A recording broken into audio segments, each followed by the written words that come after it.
Olá, sou o professor Edson Cidião, farmacêutico, e tenho a honra de trabalharmos hoje com o tema acompanhamento farmacêutico de pacientes idosos. Antes de iniciarmos aqui, acho que é importantíssimo dois pontos que levaram aí a reflexão da importância dessa aula. O primeiro é o fato do que vem a ser o acompanhamento farmacêutico, a importância desse acompanhamento que nós chamamos também de atenção farmacêutica, e o segundo é o fato desse acompanhamento ser para pacientes idosos. Então, dentro de algumas aulas anteriores que nós fizemos a gravação, nós colocamos lá a importância da prática da atenção farmacêutica para a sociedade. E vimos que o conceito de atenção farmacêutica é a interação entre farmacêutico e paciente, cujo objetivo principal dessa interação é promover ao paciente qualidade de vida. E então, quando nós consideramos que esse paciente é um paciente idoso, nós precisamos aí levar alguns pontos em consideração, porque o desafio ele é maior. Então, esse é o objetivo hoje da nossa reflexão, que é apontar aí as particularidades do acompanhamento de um paciente idoso. Lembrando também, aí, isso é um ponto-chave, que de acordo com uma projeção da Organização das Nações Unidas, da ONU, na década de 70 nós tínhamos cerca de 3% da população brasileira de idosos, e a projeção é que para 2050 essa porcentagem ela cresça para aproximadamente 20%. Então é algo assustador nesse sentido. E considerando que pacientes idosos são pacientes chamados de polifarmacêuticos, os desafios são muito grandes.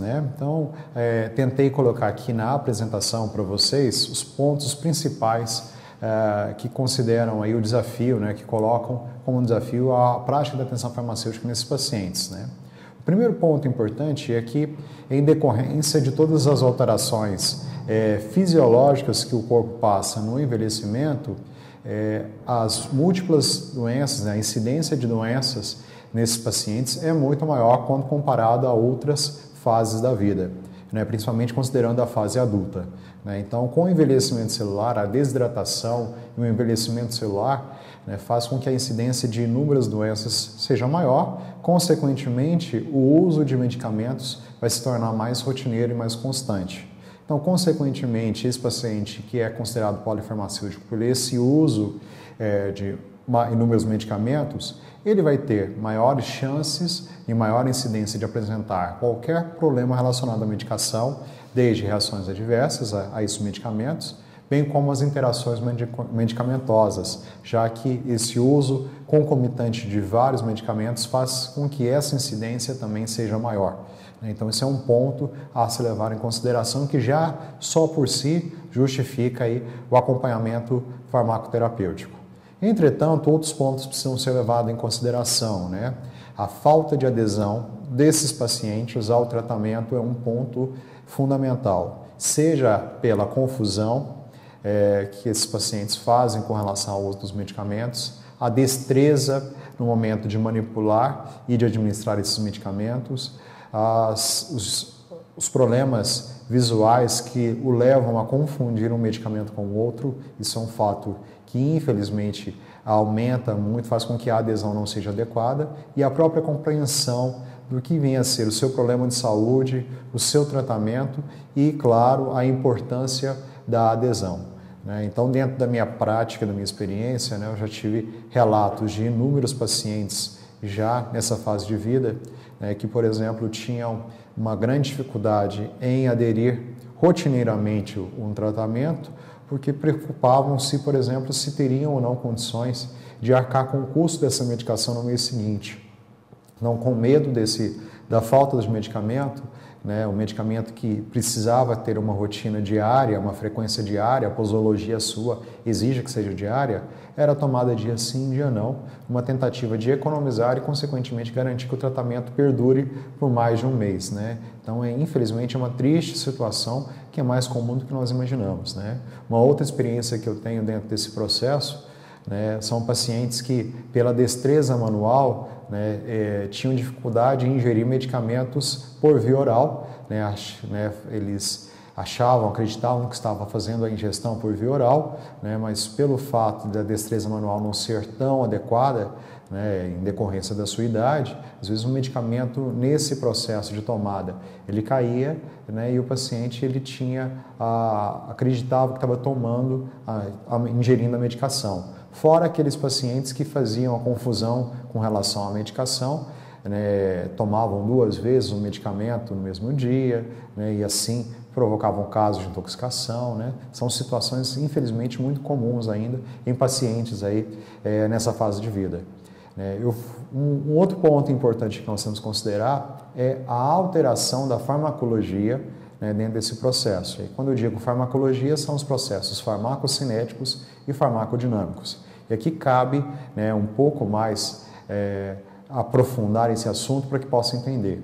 A farmacologia, ela se divide, né, tanto em farmacocinética quanto farmacodinâmica, né, e nós podemos dizer que a farmacocinética né, são todos os aspectos de movimento da droga sobre o organismo. Então, por farmacocinética, nós entendemos os fenômenos da absorção, da distribuição, do metabolismo dessa droga no organismo e da eliminação, né, também. Tudo isso em conjunto é a farmacocinética. E pela farmacodinâmica é o mecanismo de ação, né, como é que a droga, ao alcançar o seu sítio de ação, vai alterar o organismo e, consequentemente, gerar o resultado esperado, seja cura, seja redução de um sintoma, seja prevenção, seja qualquer um dos processos, né, de mecanismo de ação. Então é importante considerar que as alterações fisiológicas alteram tanto a farmacocinética quanto a farmacodinâmica, e a gente vai aprofundar um pouco mais, porque isso trata-se aí também de um desafio, né, na atenção farmacêutica desses pacientes idosos, né. A capacidade funcional, né, ela é clara, né, ou seja, o indivíduo, pelo envelhecimento, ele não vai ter a mesma capacidade, né, os seus órgãos eles não terão a mesma capacidade fisiológica, né, quando comparado a outras fases de vida, e, consequentemente, isso está linkado aos aspectos farmacocinéticos e farmacodinâmicos, né?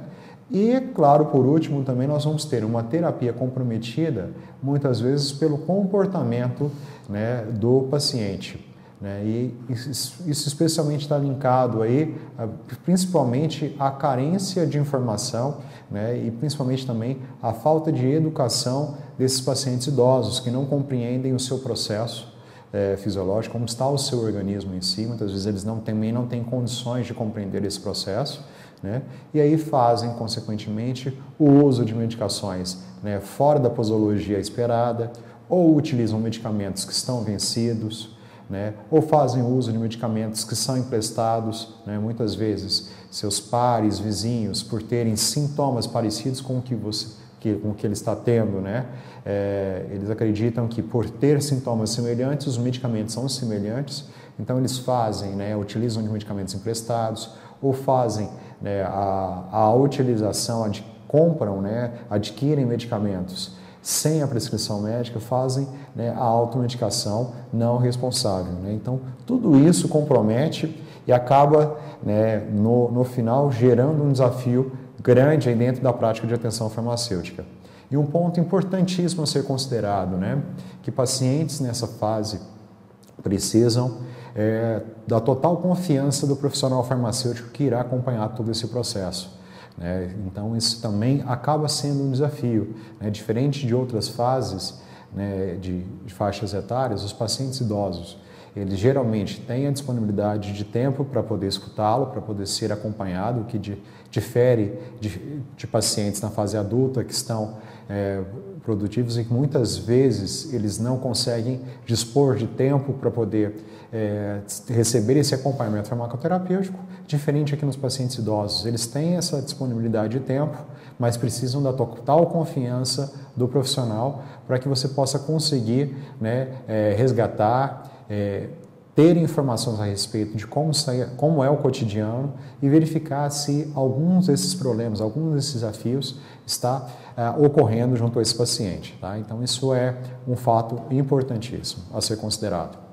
O que eu vou apresentar para vocês agora é um pouco da farmacocinética, eu vou aprofundar um pouco para entender, para que vocês possam entender como a alteração na capacidade funcional, na anatomia, no organismo desse indivíduo, altera a farmacocinética e a farmacodinâmica e, consequentemente, como nós deveremos adaptar a nossa prática de atenção farmacêutica para garantir o sucesso no tratamento, tá?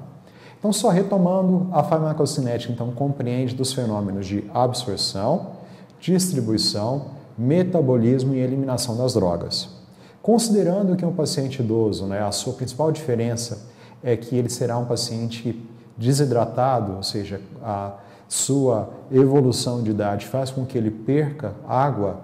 A água ela é fundamental em todos esses processos, então nós vamos ter perca, prejuízo na absorção dos medicamentos, na distribuição desse medicamento a partir do momento em que ele alcançou a corrente sanguínea, no metabolismo, que ocorre principalmente no fígado, certo? E, claro, na eliminação, a considerar que a principal eliminação das drogas que nós temos, ocorre pelo sistema urinário, ou seja, pelos rins. Então, tudo isso depende da água e o fato de um indivíduo idoso estar desidratado, nós teremos impacto em todos esses processos, Então, vamos lá entender aqui as alterações no processo de absorção, A absorção ela estará diminuída, por dois fatores importantíssimos, Nós temos uma alteração no quantitativo de água, consequentemente, você terá uma diminuição na produção da secreção salivar, Também haverá uma diminuição na superfície de absorção,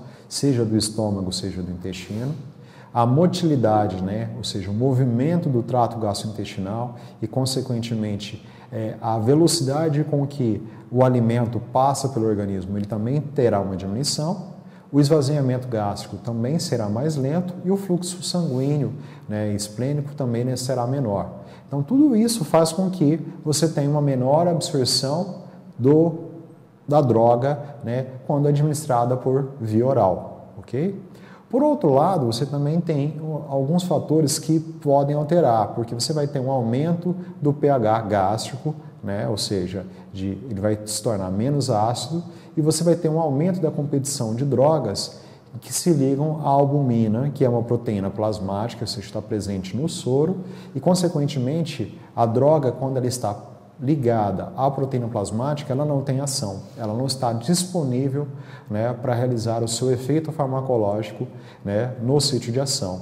Então, nós temos problemas graves com relação a isso que vão alterar realmente a ação do medicamento no final. Você diminui a absorção e você aumenta a ligação de medicamentos às proteínas plasmáticas. Então, teoricamente, para que você possa ter o mesmo efeito farmacológico em adultos, teríamos que fazer uma compensação dessa dosagem, para que a absorção seja compensada.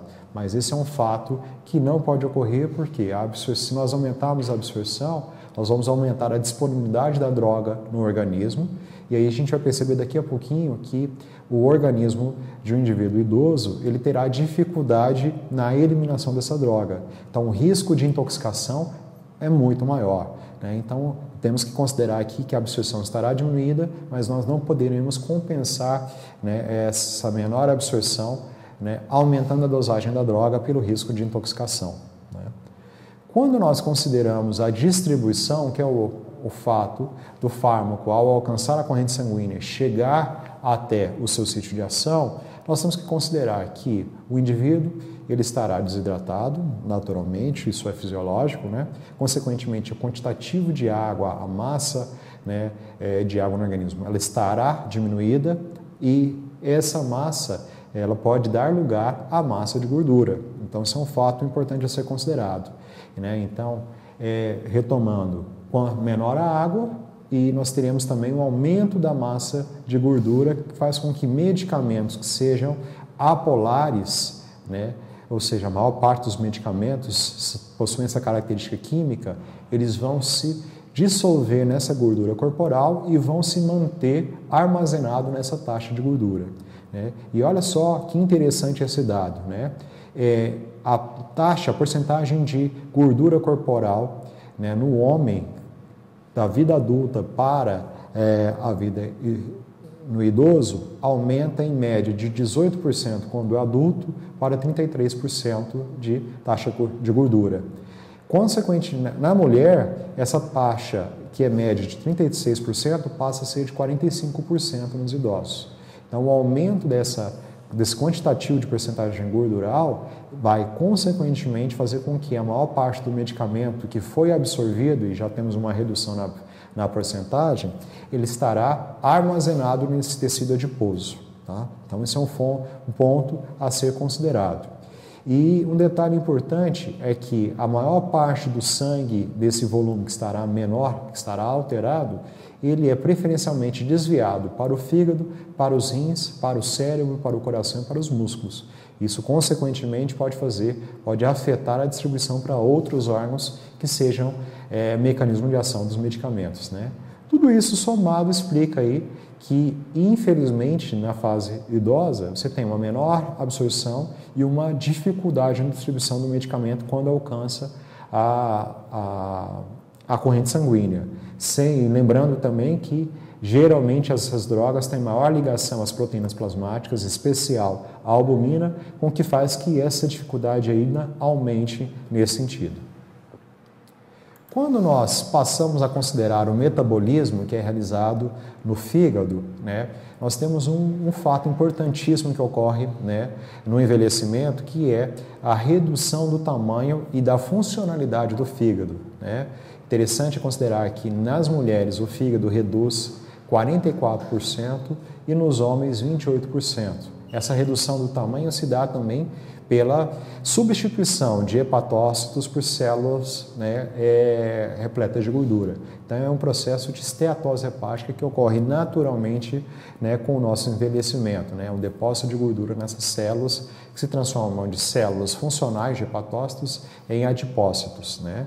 E um outro detalhe que é importante considerar é que o fluxo sanguíneo, né, ele cai, né, consequentemente a taxa de metabolismo, né, das enzimas enzimáticas cai em cerca de 40% quando comparado a jovens adultos, né? Então, você tem, só repetindo, uma menor absorção, uma dificuldade na distribuição e um metabolismo, né, muito menor do que o adequado, né, na vida adulta, quando comparado à vida adulta, né, o que dificulta bastante aí planejarmos a posologia para o paciente idoso. E por último, na eliminação, é importante considerar que o rim ele também diminui de tamanho, diminui a sua capacidade funcional de eliminar metabólitos, né, e consequentemente o indivíduo terá dificuldades em eliminar essa droga no organismo. E aí, consequentemente, você tem um efeito tóxico pelo acúmulo dessa droga no organismo, né? Então, são fatores importantes. Você mantém os níveis séricos, os níveis da droga no organismo elevados, o que pode levar, então, à intoxicação, né? Ultrapassa-se o máximo tolerado pelo organismo e, consequentemente, você já tem os efeitos tóxicos surgindo aí por essa droga, mesmo que seja tomada dentro da janela terapêutica, dentro daquela posologia que é considerada normal para indivíduos adultos, né? É importante considerar que todos os medicamentos, quando eles são desenvolvidos, né, dentro das suas fases clínicas, né, o estudo clínico envolve pacientes, né, adultos. Você não tem essa aplicação de testes clínicos nem na infância, nem para indivíduos na fase da infância, nem para idosos. Então, a gente só realmente projeta os resultados para indivíduos idosos, sem levar em consideração essas alterações farmacocinéticas, o que é muito perigoso. Tá? Ok? E, né, colocando aí, considerando todos esses fatores, né, é fundamental, então, que nós tenhamos um cuidado, né, tanto na prescrição quanto no acompanhamento farmacoterapêutico de pacientes nessa faixa etária, né? E aqui eu coloquei alguns pontos chaves que vão balizar aí nosso acompanhamento farmacoterapêutico. Primeiro, é necessário avaliar se realmente o paciente idoso necessita de farmacoterapia, de medicamentos, ou se não há outros processos, né, terapêuticos que podem substituir o uso dos medicamentos. ainda mais considerando todos os aspectos farmacocinéticos e considerando que esse paciente provavelmente ele já faz uso de outros medicamentos para outras patologias que ele já vem acompanhando aí há um bom tempo. Traçar, o segundo ponto fundamental é traçar um histórico cuidadoso sobre os hábitos e uso de medicamentos, verificando aí todas as medicações que ele utiliza, com que frequência, para que utilizam, quem prescreveu.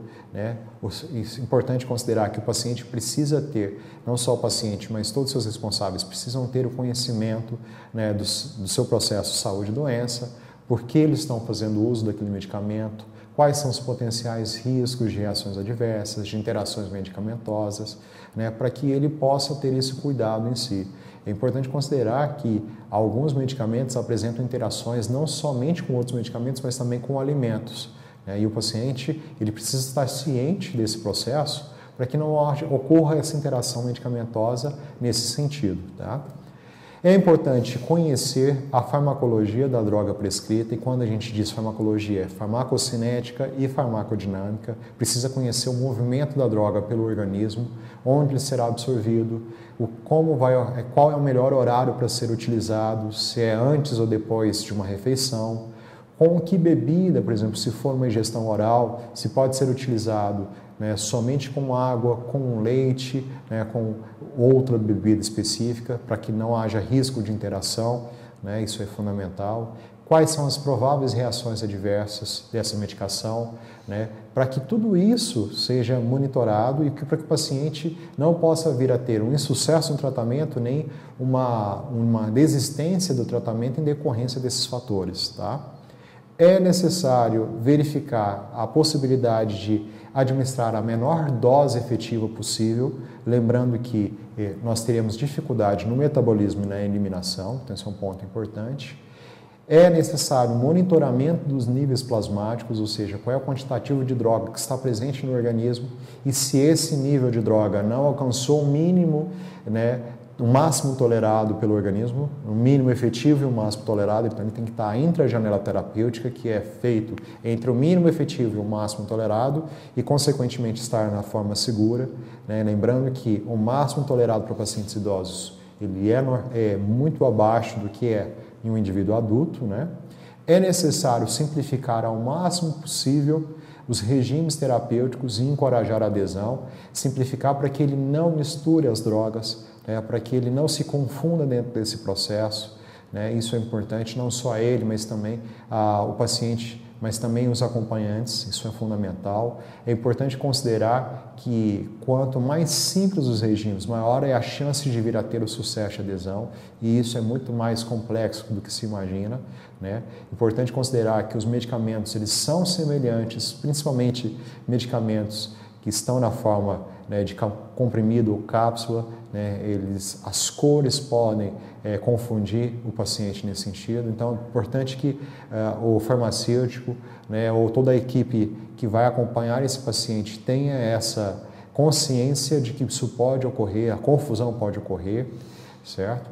É necessário revisar regularmente o plano terapêutico, e, claro, avaliar sempre se aquele medicamento está sendo seguro e eficaz para o paciente, e no caso de não ser seguro, não ser eficaz, é necessário que a equipe avalie as chances de descontinuar uma droga, quando desnecessária, ou substituí-la por uma droga que seja mais segura e mais eficaz.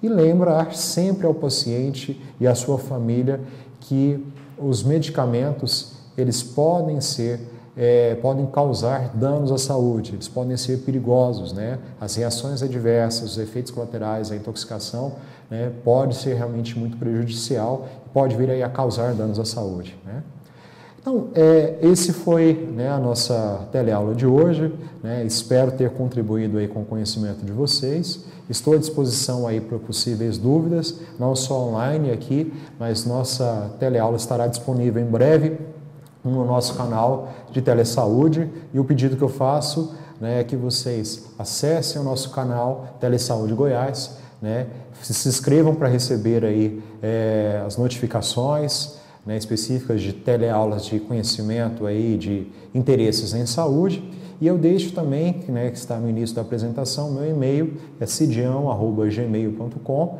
né, disponível aí para poder tirar dúvidas específicas, né, de qualquer assunto ligado à farmácia, né, bem como o nosso sistema de telesaúde está sempre à disposição de vocês, né, nós temos uma equipe dentro de um projeto de extensão à disposição para poderem tirar dúvidas de vocês e espero ter contribuído aí com o crescimento de todos, tá?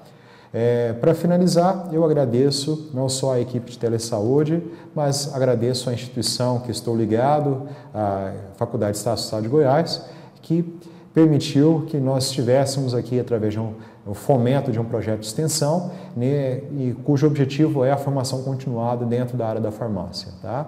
Mais uma vez, agradeço a todos e espero estar com vocês em uma próxima oportunidade. Né? Até logo, um grande abraço a todos.